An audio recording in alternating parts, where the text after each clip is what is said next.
Good afternoon, friends and relatives. My indigenous name is Sitsayoltsa. That goes 7 generations back on my Tulalip tribe side. She's here with us. She was feisty. And I carry her name. And I come here on behalf of my people from the Tulalip tribes, the Coast Salish people from the state of Washington. And you ask, why am I here? Well, I'm here to share a message, one of solidarity, that I too stand with Standing Rock. And as we talk about what our jobs are, my number one job that I have is I'm a mother, I'm a life giver, and that is why I'm here. It is my inherent responsibility to protect the land and the water. That's what my grandmother has taught me. I didn't learn that in school, but I learned that from generations of my relatives saying it is our inherent responsibility to protect these sacred lands. And that is why I come to Washington, D.C. to stand with my dear relatives here. And it comes with a lot of heart and spirit and prayers, because as a young girl, I went to the shores of our Coast Salish waters and we picked clams. And there's a saying that we have: when the tides are out, the tables are set.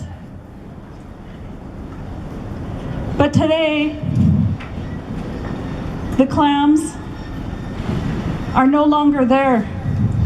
In the places that my grandmother took me, they are now polluted and they're toxic. So my question is, what am I supposed to feed my children? If our traditional and sacred foods are supposed to be put on our tables to strengthen our bodies, but yet they're polluted from industry, then I'm at a loss here.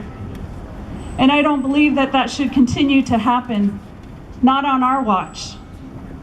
I believe that we're all here, my brothers and sisters that you see sitting here in front of this building here, we're all here for that same reason, is we believe water is life.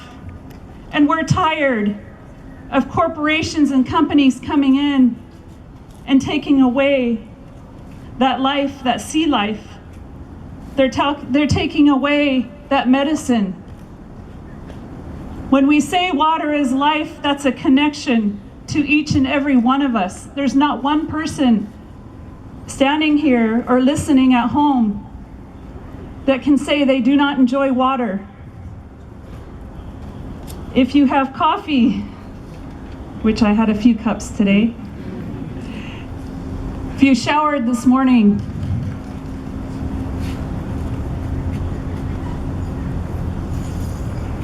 if you have plants in your home, all of us need water.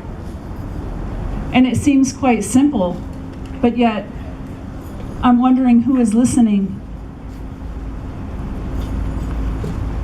I'm hoping and praying that those of you here today will share this message, that media will start to report these injustices, that will start to change the way we think, the way we behave, that we'll start to listen to our Native American brothers and sisters that have a story from generations to tell, and that all of us can stand together.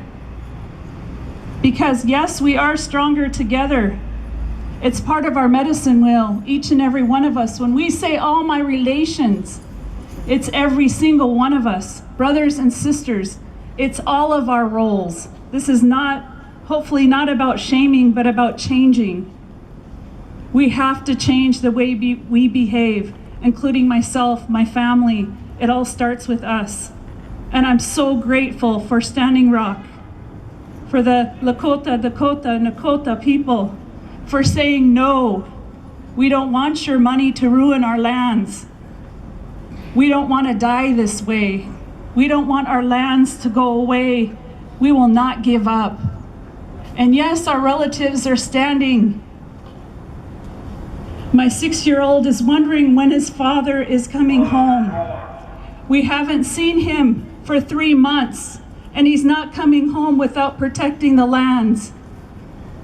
He knows this is his role as a warrior.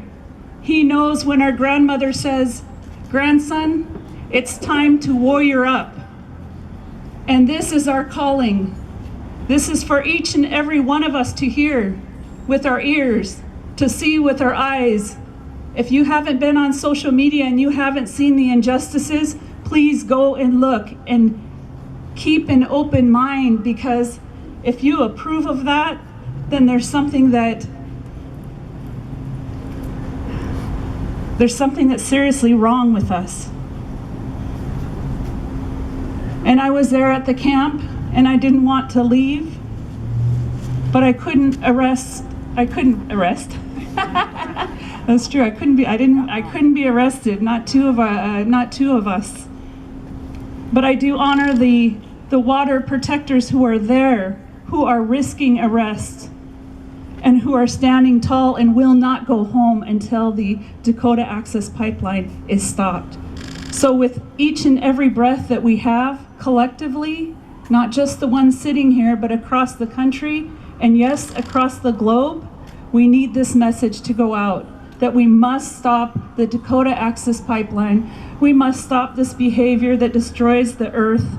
We must start to honor Indigenous nations and the peoples who are here to protect, to share with love and prayer, to share our stories and these teachings, these sacred teachings. They're here for all of us. And I believe Mother Earth reminds us of that each and every day. So I pray as this administration here changes, that we don't stop and stay silent, that we stand up and that we speak out, and that we speak with the heart and intention of our own ancestors, and that we do this in a kind, a gentle, and a humble way. We don't have to do this violently.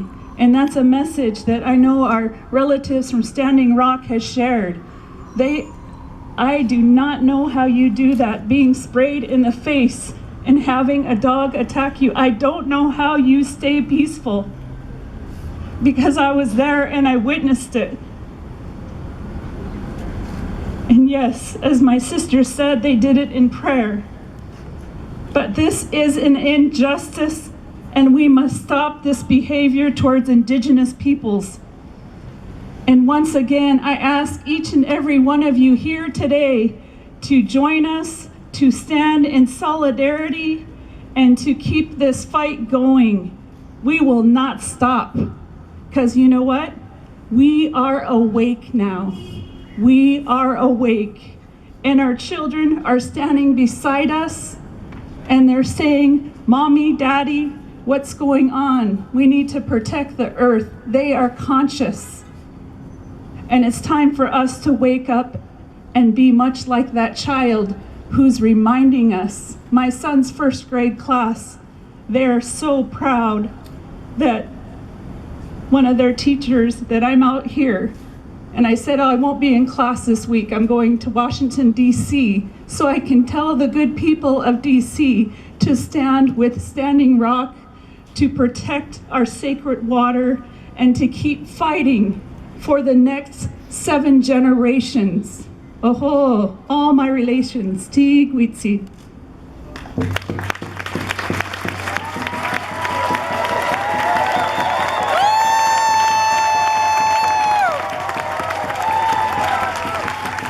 Thank you, sister.